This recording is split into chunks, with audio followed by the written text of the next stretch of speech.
what are your thoughts on the Silicon Valley bank run? We'll go ahead and start it off with Pace, just because I'm going to go in order on the screen here. What do you think, Pace?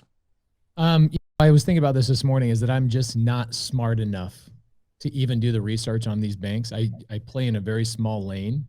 And so I look what is happening to these banks. For me, it's great news for me. It's wonderful news for me, right? As a real estate investor that looks for motivation in the market, more chaos going on in the marketplace means more motivation. And so that means more deals from my family, more deals from my employees, and more security in our jobs. I don't love the way that things have gone in terms of the interest rates going up and people are getting laid off. I mean, there's mortgage companies, underwriters, processors. I mean, we all see it, Potter. You see it in our industry. There's full on industrial parks being completely canceled. People are going home, out of jobs, out of work. And I think the federal government's going to come in. You saw Credit Suisse last night just got bailed out $38 billion. Credit Suisse just failed as well. You're going to start seeing big government coming in and bailing this stuff out. So scary marketplace, but the government's going to come in, and all that's going to do is drive inflation even freaking more. Yeah, I'm going to agree. I'm going to agree with you on that. And then actually, I was reading about this right before we went live. The federal government over in Switzerland, they actually bumped that up from 38 to 54 billion. That's what they pumped into Credit Suisse. And they're talking about most likely the Swiss National Bank is going to end up having to take them into receivership. So yeah, it's, it's there. It's right there. It sucks. And to your point, I don't think this solves inflation. This is just going to cause it to kind of continue to go up. And, everybody's sitting there celebrating, it's like, oh, hey, we blew a lower amount on our alcohol test here. Well, it doesn't matter whether it's 4% or whether it's 3.8. Either way, you're getting the DUI. And that's what we're looking at with inflation right now. All right, next up, RJ, what are your thoughts? So what are my thoughts on the Silicon Valley bank run? Okay, so I'm going to answer the question unlike Pace Morby. That's the first time I'm taking a shot at Pace. Okay, Pace here. We like to take shots at people. So welcome to the show. You're who takes a shot and apologizes? What's going on? He's a TV star. Okay, you got to apologize to him. All right.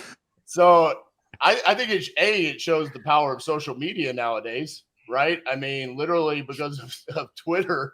It convinced all these people to literally run and take their money out of the bank. I think that's it also makes you question about our banking system. I mean, I know that this is been around forever, but the fact that this can actually happen, I mean, I've had these thoughts before, but I've never actually seen it happen like this before, especially through the power of Twitter. It's also kind of mind-boggling that many people use Twitter. And then just the fact that the fear on what they were reading on social media to go run and take all of your money out of a bank. I mean, to those that did, I'm glad. But the last thing I'll say is our government's always going to bail us out no matter what. I mean, Biden's immediate response was, don't worry, we'll make sure everybody gets their funds. And I think that's going to be this administration's answer to anything that goes on in our economy moving forward. Yeah, and you're definitely correct there. And I mean, it really does expose fractional lending that the banks are running on. It shows how fragile the system really actually is, and most people don't understand that. But that's definitely a discussion for the spinoff podcast that we'll get going here. All right, CJ, what are your thoughts? Yeah, well, first, man, I think you mean the Ponzi scheme the banks are running on. But look, here's the thing. Like, there's that saying, right? Like, sometimes you walk outside and you take for granted breathing. Sometimes you walk outside, you go to the bank and put your money in the bank. You just closed $100,000 on a deal.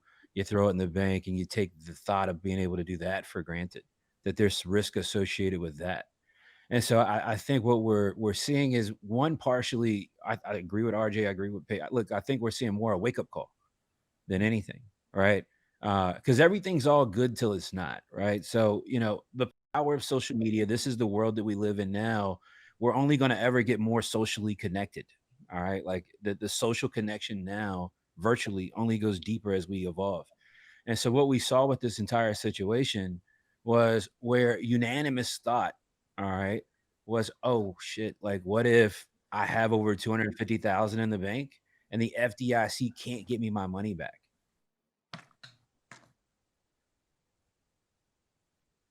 DJ's left the building. Did I break out? No, There you you are. didn't. I think Yeah. Potter did. Yeah, I think that might be What? you, Potter. We got good equipment over here. But look, this is all I'm saying. All right. Calm down over there, Netscape.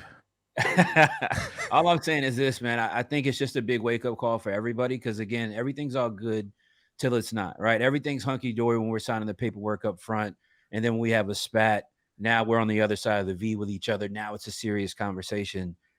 I think there has to be some pause here, man, and what we do about it is the public. Who knows? But that's kind of where we're at.